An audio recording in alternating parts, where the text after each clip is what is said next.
नमस्कार सर्व पालक आणि विद्यार्थी मित्रांनो, मी आहे तुमचा डॉक्टर भास्कर शिंदे आणि आज मी घेऊन आलोय तुमच्यासाठी एक संघर्ष गाथा, जी खरंच एक संघर्ष आहे शालिनी जाधव ह्या विद्यार्थिनीचा। आणि आज तिचा number government medical college Nandurbar इथे लागलेला आहे आणि तिचे पालक आज माझ्यासोबत आहेत।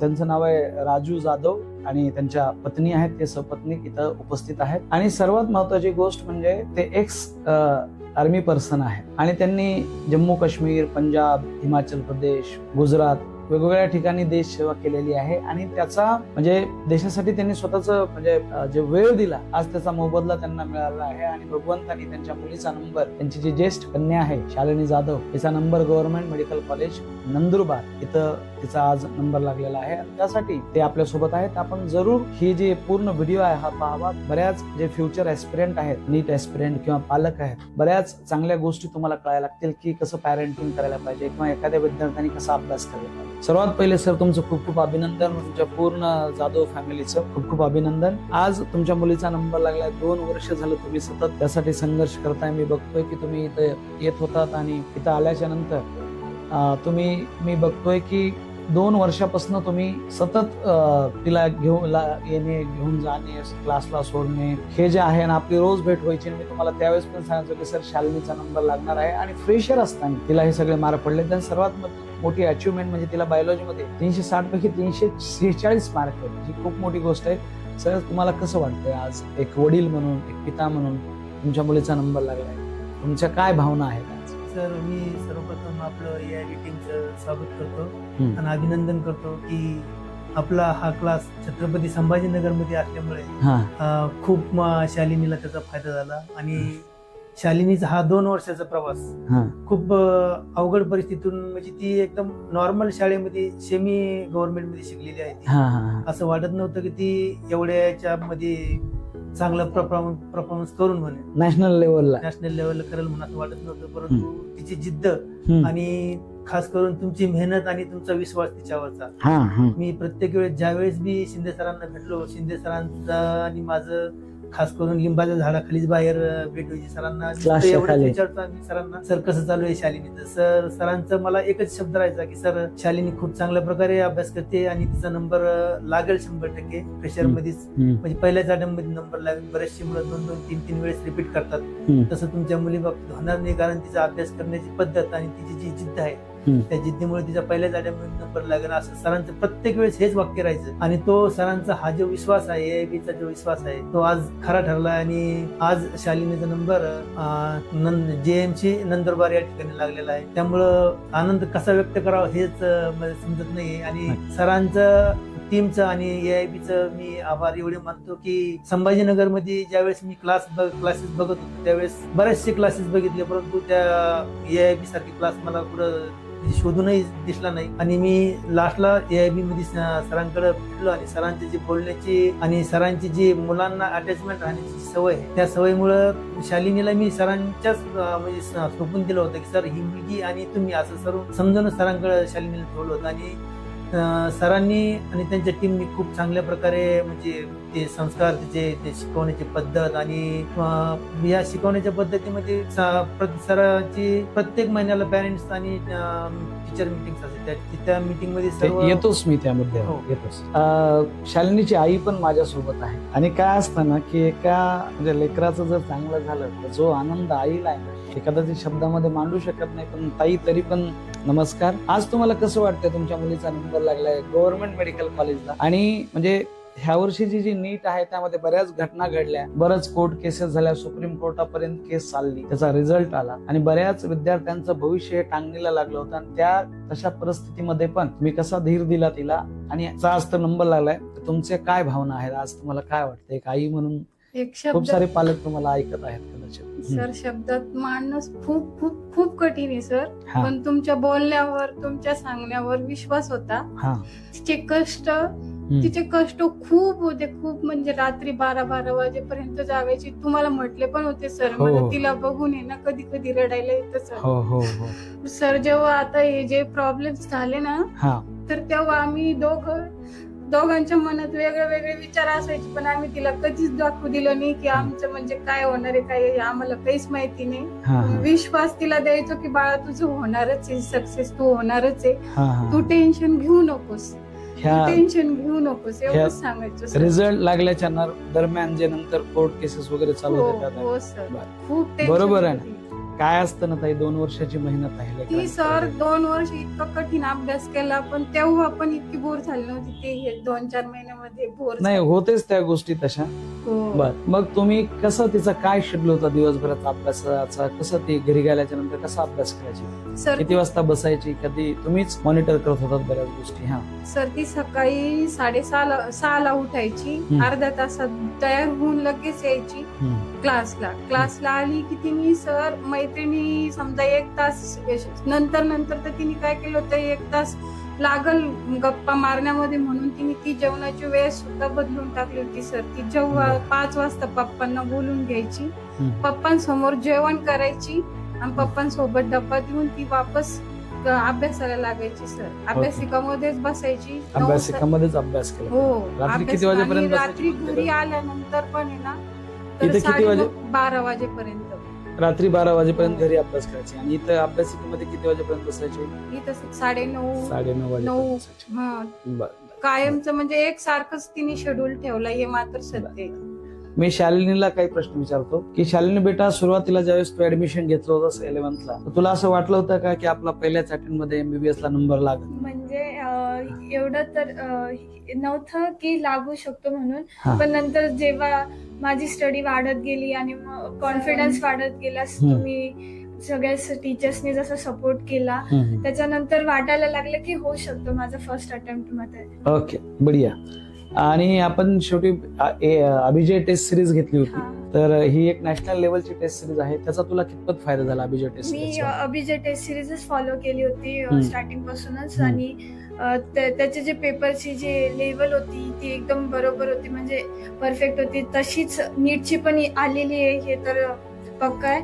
आणि जे मी अभिजय जे फॉलो केलं होतं, जे गॅप्स होते अभिजयच्या टेस्ट सिरीज मध्ये, ते एकदम परफेक्ट होते, कारण की टाइम भेटत नव्हता. मध्ये खूप साऱ्या टेस्ट सिरीज चालू झाला होता, त्यामुळे टाइम भेटत नव्हता. पण ते टेस्ट सिरीज मी जेव्हा फॉलो करायला लागले तेव्हा प्रत्येक चॅप्टर परफेक्ट होत गेले. प्रत्येक चॅप्टर परफेक्ट होत गेले. बर, आता मी तुला 2 वर्ष बायोलॉजी शिकवलंय, त्याचा काय फायदा झाला या 346 मार्क? त्याचाच तर सर्वात मोठा फायदा त्यांनी सगळं बायो मध्ये.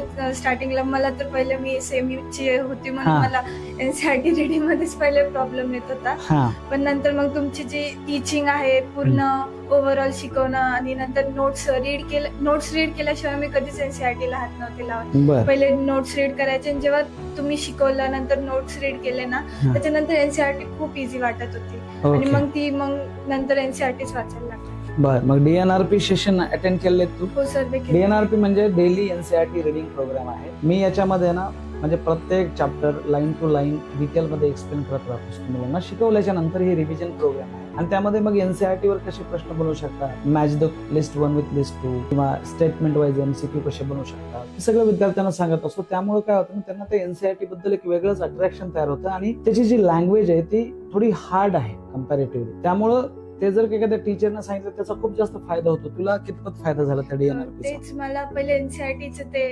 लँग्वेज समजणंच अवघड जायचे स्टार्टिंगला, पण तुम्ही नंतर जे लेक्चर मध्ये किंवा नोट्स मधून क्लिअर नाही झालं ते DNRP मधून पूर्ण क्लिअर व्हायचं. आणि मेन गोष्ट त्याच्यामध्ये किती MCQ निघू शकतात हे तुम्ही लेक्चरच्या वेळेस सांगायचे, त्यामुळे त्याचा पण खूप फायदा झाला. ब्रह्मास्त्र कोर्स आपण सुरू केला होता, एक रिव्हिजन प्रोग्राम, ज्यामध्ये फिजिक्स केमिस्ट्रीचं रिव्हिजन झालं, बायोलॉजीचं तर DNRP व्हायचं. त्याचा तुला कितपत फायदा झाला शेवटी त्या ब्रह्मास्त्राचा? तिथूनच माझे जे मार्क्स स्कोरिंग तिथूनच वाढायला लागले होते, जेव्हापासून मी लास्टच्या 6 मंथ मध्येच माझे स्कोर वाढायला लागले, कारण की मी ते ब्रह्मास्त्राचे लेक्चर्स करत होते. माझे जे वीक टॉपिक्स राहिलेले होते केमिस्ट्रीचे, फिजिक्सचे स्पेशली, ते माझे क्लिअर झाले. फिजिक्स केमिस्ट्री मध्ये त्याचा तुला खूप जास्त फायदा झाला. बर, आणि आपण एक 18 तासाचं स्वाध्याय घ्यायचो, ते तू केलेलेच अटेंड? स्वाध्याय बर, त्याचा काय फायदा झाला तुला स्वाध्यायांचा? कॉन्फिडन्स येतो वेगळाच, की आपण 18 तास बसू शकतो, तर मग नीटचे एक्झाम पण क्लिअर करू शकतो, त्याचा कॉन्फिडन्स यायचा वेगळा. ओके, आज काय वाटतं? आज नंबर लागलाय म्हणजे काल लिस्ट आली आणि तुझं जे स्वप्न आहे एक गव्हर्नमेंट मेडिकल कॉलेजला MBBS करायचं, म्हणजे हे खूप ड्रीम असतं. जवळपास 30 लाख मुलं हे स्वप्न बघतात दरवर्षी भारतामध्ये आणि काही हजारावर ते सिलेक्ट होतात, ते पण गव्हर्नमेंट मेडिकल कॉलेजला तर खूप कमी आहे. आज ते पूर्ण झालं तर तुला काय वाटतंय, काय फिलिंग आहे? पहिली गोष्ट तर आई वडिलांचा माझा खूप सपोर्ट होता, टीचर्सचा पण, आणि तेच की मी जे केली त्याचं मला हे भेटलं, मला फळ भेटलं आणि खूप जास्त आनंद. सगळे माझे इव्हन कराटेचे टीचर्स जे मी पहिले होते तिथे ते सुद्धा आज घरी आले होते, त्यांनी पण कॉंग्रॅच्युलेट केलं. क्या बात आहे, बढिया. पण कॉंग्रॅच्युलेट. राजर्षी मॅडमला बोला, आपण त्यांचा सत्कार करूया. राजर्षी मॅडमला बोलवा. चांगलंय, कसं असताना कुठलेही टीचर असू द्या, त्यांना आपला जो स्टुडंट आहे तो जर पुढच्या कॉलेजला गेला तर त्याला खूप आनंदच असतो है ना, त्यांना पण खूप बढिया वाटलं असेल. क्या बात आहे, बरं ठीक आहे. राजर्षी मॅडम या ना, तुम्ही सत्कार करा ना यांचा, ताईचा आणि शालिनीचा. नाही काही गरज नाही, तुम्ही असंच करा. खूप अभिनंदन ताई, अभिनंदन तुमचं खूप खूप. ठीक आहे शालिनी बेटा, खूप खूप अभिनंदन. खूप मोठी हो है ना, असं मला चांगल्या गोष्टी पेपर मधनं तुझ्याबद्दल ऐकायला मिळाव्या की तू एवढं मोठं हॉस्पिटल सुरू केलं आहेस, त्याचं उद्घाटन एवढ्या मोठ्या माणसाने केलेलं आहे. ठीक आहे, नक्कीच खूप मोठं बना. खूप खूप अभिनंदन. एक फोटो घ्या वेदांत. येतो इथं. सर मला तुम्हाला काही प्रश्न विचारायचे की AIB मध्ये दर महिन्याला आपण PTM वगैरे है ना, आपण PTM वगैरे घेतो, पॅरेंट टीचर मीटिंग, याचा कितपत फायदा झाला? तुम्ही किती PTM अटेंड केलेले आहे आणि तुम्हाला कितपत? 2 वर्षाच्या कालावधीमध्ये एकही महिन्याची PTM मी अशी मिस केलेली नाही.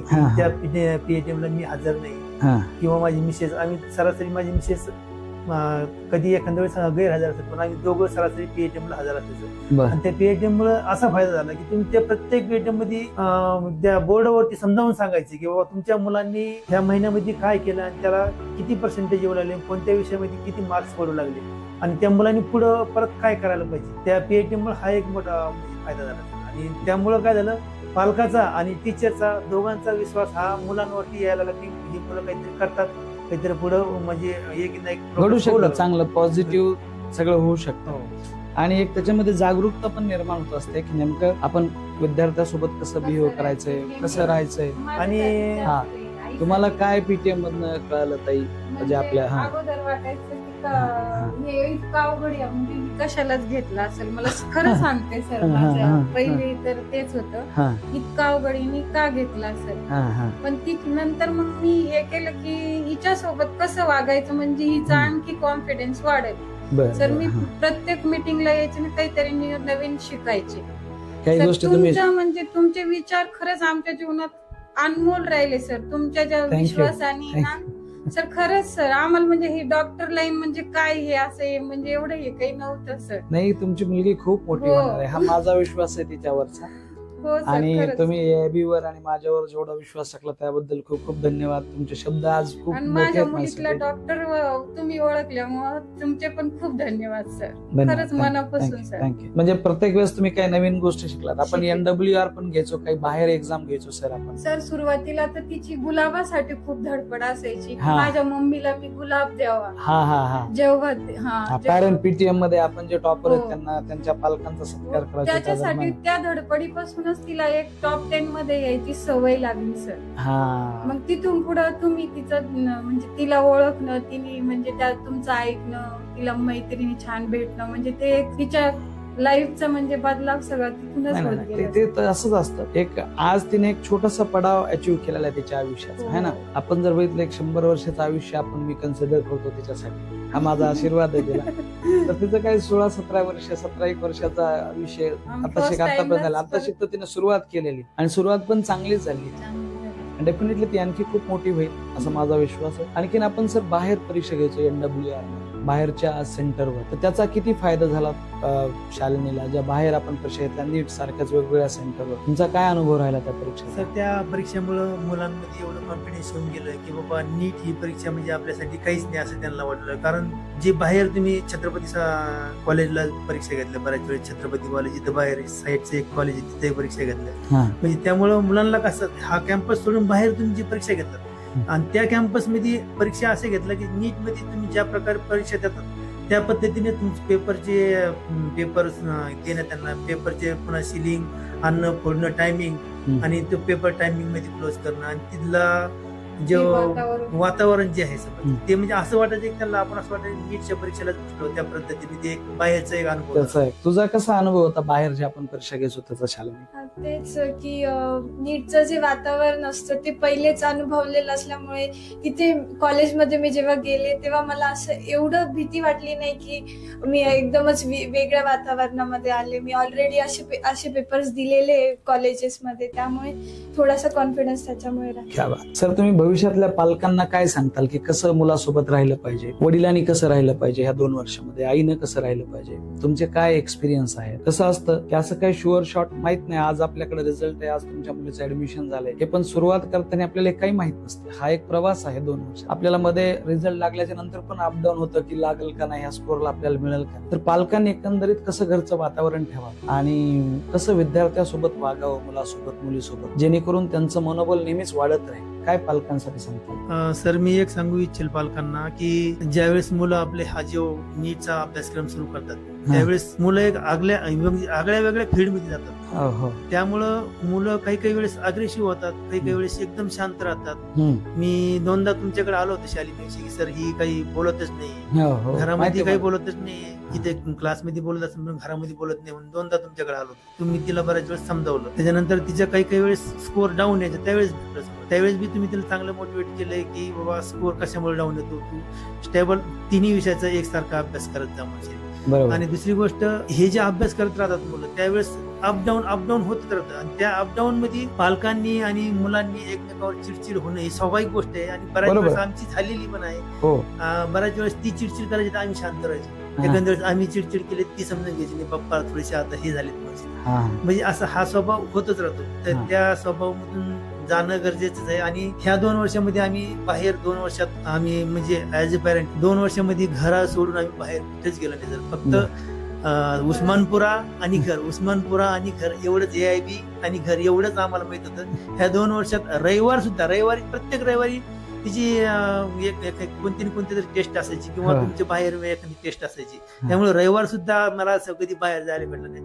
फक्त एवढंच त्यामध्ये भेटलं की तुम्ही जे बाहेर एकदा टूर नेली त्यांना ती 2-3 दिवसाची, त्यामध्ये त्या टूर आपण गेलो, मला आठवतं ना ते आले होते. काय ना त्या पण गोष्टी महत्वाच्या आहेत, कारण की जर रुटीन मोनोटोनच जर झालं समजा तेच जगायला तर माणूस बोर पण होतं. म्हणून ते आम्ही लेकरांना थोडस इमॅजिकाला घेऊन गेलो होतो त्यांच्या बॅचला. आई, तुमचं काय म्हणणं आहे ताई, की काय आईनं कसं राहायला पाहिजे? कारण की खास करून ती मुलगी आहे आणि मुलीचं आणि आईचं एक नातं येते की प्रत्येक गोष्ट आईला सांगत असते. तर 2 वर्षात मुलाचं मनोबल वाढलेलं राहावं आणि ते कधी पण ज्यावेळेस ते अभ्यास करतील तर त्यांना छान फील व्हावं. तर घरातलं वातावरण सगळं त्या घरामधली जी मेन स्त्री आहे तिच्या हातात असतं कसं ठेवायचं.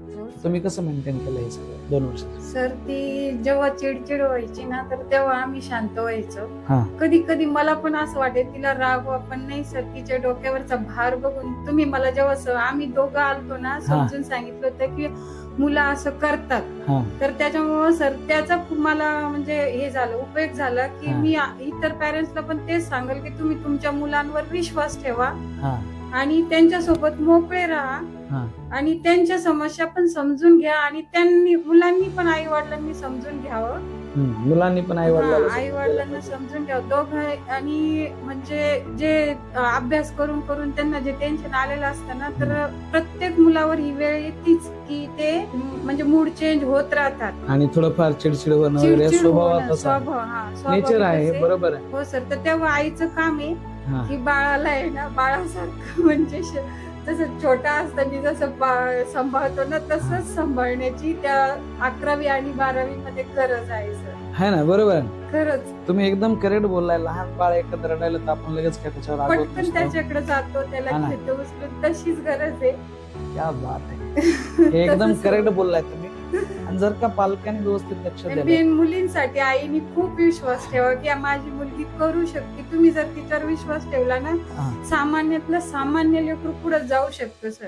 करेक्ट हे 100% हो सर. सहमत आहे तुम्ही जे बोलताय त्याच्याशी मी. आणि ताई कसं आहे ना, पालकांना वाटतं की आपण एखाद्या चांगल्या क्लासमध्ये ऍडमिशन घेतलेलं आहे, सर चांगलं शिकवतात, मग ते PTM ला पण काही पालक येत नाहीत किंवा त्यांच्या बिझनेसमध्ये किंवा नोकरीमध्ये जास्त लक्ष असतं आणि त्यांना वाटतं की ते माझा एवढा काही रोल नाही, म्हणजे मी असेल किंवा नसेल त्याचा पालकांना वाटतं की त्यांनी काही फरक पडत नाही.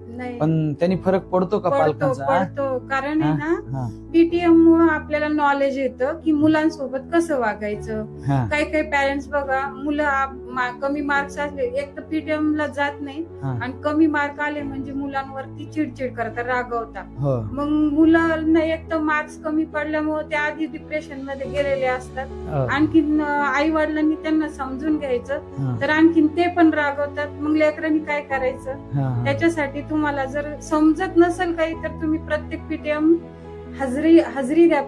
PTM ला तुम्ही सरांचं भाषण ऐका, काय त्याच्यातून समजून घ्या, मुलांना समजा आणि त्याचा फायदा आहे. ओव्हरऑल या 2 वर्षात तुमचा AIB सोबतचा कसा एक्सपिरियन्स होता? मी आता क्लोजअप कडे जातोय. काय एक्सपिरियन्स होता तुम्हाला? काय गोष्टी तुम्हाला त्याचं हे झालं सगळं? आम्ही तर सुरुवातीला माझ्या मुलीला तर मेडिकल क्षेत्रातच जायचं होतं सर, पण आम्ही एवढं हे नव्हतं कॉन्फिडन्स, तुम्ही शुअर नव्हतं की तिला मिळेल, करू शकते, करेलच म्हणून. हो, ती म्हटली म्हणून आम्ही क्लास लावले. ती जसं म्हटली तसं करत राहिलो सर. पण तिच्यातला डॉक्टर तुम्ही ओळखला एवढंच मला माहिती सर. तुम्ही माझ्या मुलीला खूप म्हणजे बरोबर घडवलं सर. थँक्यू.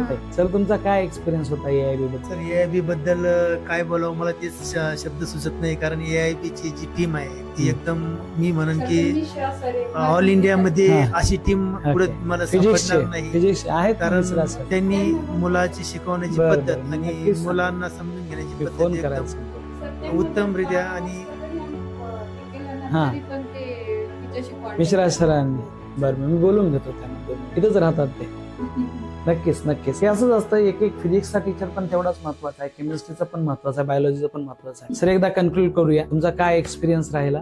सर AIB चे मी खूप धन्यवाद करतो की मला म्हणजे माझं नशीब असं की मी आर्मी मधून रिटायर झालो आणि माझी मुलगी ज्यावेळेस 11वी 12वीला गेली त्यावेळेस मला भास्कर शिंदे सरांसारखे सर माझ्या मुलीला घडवण्यासाठी भेटले. मी असं समजेल की ब्रह्मदेवासारखे गुरु तिला भेटलेत ह्या म्हणजे माझ्या मुलीला घडवण्यासाठी. आणि मी तुम्हाला आज ब्रह्मदेवाची उपमा देतो की तुम्ही ब्रह्मदेवासारखे गुरु तिला भेटलेत आणि तुम्ही तिला तुम्ही शब्द दिला होता की सर तुमच्या मुलीला डॉक्टर बनवणार मनुष्यनी आणि ती बनेल. तुमचा जो विश्वास आहे हा आजपर्यंत म्हणजे कायम राहिला आणि ती आज तिचा जो रिझल्ट लागला तो GMC नंदुरबारला लागला. त्यामुळे खरंच तुमचे जेवढे आभार मानावे तेवढे कमीच आहेत. थँक्यू. शालिनी तुझा कसा एक्सपिरियन्स राहिला AIB सोबत या 2 वर्षाच्या जर्नीला? सर हेच की आपले क्लासेसचे जसं तुम्ही बाकी sir, Mishra sir, Bhupendra sir ते खूप कनेक्टेड असतात स्टुडंट सोबत आणि कधी पण अवेलेबल असतात की लगेच काही डाऊट्स आले की तुमच्याकडे तुम्ही अवेलेबल असतात आणि असं जास्त वेळ थांबावं नाही लागत, तुम्ही भेटून जातात ते. आणि आपला जो स्टाफ आहे तो पण खूप चांगला आहे, हेल्पफुल आहे. Okay, thank you. परत एकदा तुमचं खूप अभिनंदन पूर्ण जाधव फॅमिलीचं आणि माझ्यातर्फे आणि AIBच्या पूर्ण टीम तर्फे. शालिनीला खूप शुभेच्छा. खूप मोठा डॉक्टर हो, तुझ्या हातून खूप मोठं चांगलं कार्य घडो, तुझं नाव पूर्ण भारतामध्ये जावं, एवढं चांगलं कार्य कर. ठीक आहे. आणि मेडिकल सायन्स आहे, 2 गोष्टी तिथं तुम्हाला की सर्वात महत्वाचं म्हणजे एक प्रेस्टिजियस आहे, नोबेल प्रोफेशन आहे आणि डेफिनेटली मेडिकल कॉलेजमध्ये चांगला अभ्यास कर तिथे गेल्याच्या नंतर. खरं तर आता खरा अभ्यास तर तिथं सुरू झालेला आहे आणि माझा खूप तुला मोठा आशीर्वाद. ठीक आहे, नक्कीच तू एक चांगली डॉक्टर बनशील. ठीक आहे. आणि आज आपण इथंच थांबूया आणि अशा संघर्ष गाथा मी नेहमीच तुमच्यासाठी घेऊन येईल. Thank you so much. महाराष्ट्राचा विश्वास AIB ला बनवतो खास. Thank you so much. Thank you. Let's beat the NEET.